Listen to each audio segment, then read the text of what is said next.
what genuine love is.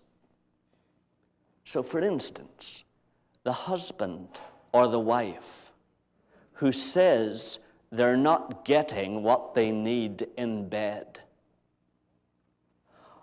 or the friends who say they're not getting what they want out of the relationship, have got the wrong end of the stick completely. Love has nothing to do with getting. Nothing at all to do with getting. And the basis of a good marriage or the basis of a good friendship is not getting at all. Love is not getting. Love is giving. And if a marriage is wrong, it's wrong not because you're not getting what you want in bed, but because you're not giving. Love is giving.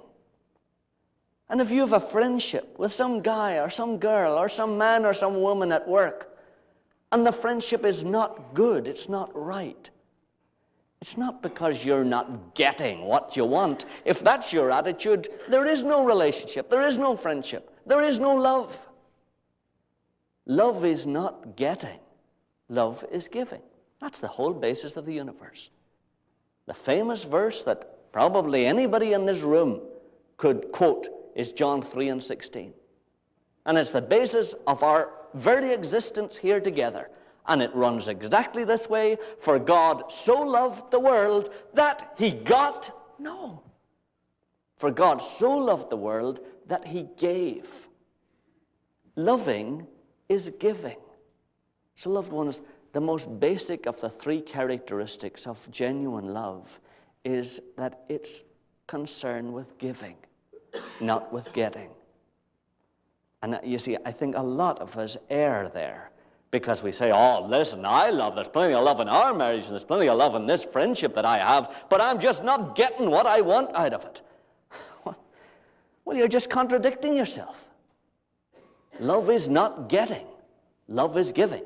And the problem is with you if that's your attitude. Problem isn't with them.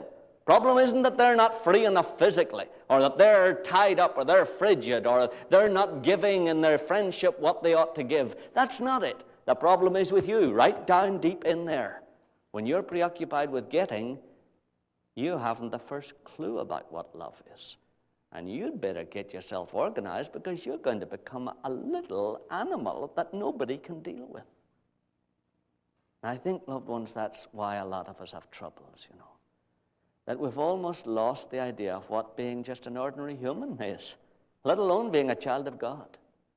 Loving is giving. And loved ones, that's what genuine love is.